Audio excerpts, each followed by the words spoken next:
Hey guys, this is Jay Patel from MyFitMed. Today I'll talk about peptide called TB500. TB500 is the synthetic form of thymosin beta 4. So like thymosin beta 4, TB500 also promotes tissue healing and tissue repair. It improves the wound healing by increasing or improving the formation of new blood vessel and muscle tissue growth. Healing effect of TB500 has been observed in skin, heart, muscle, ligament, and tendon. TB500 improves your overall soft tissue damage and improves the symptoms like joint pain. The benefits of TB500. TB500 may improve tissue repair for chronic injuries. It may also improve the tissue repairs for acute injury like sports related injuries. It reduces the inflammation, which helps you with overall recovery process.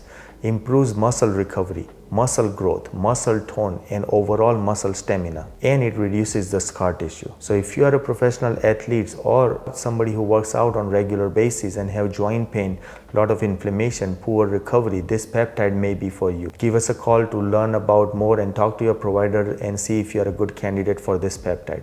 Subscribe for more videos.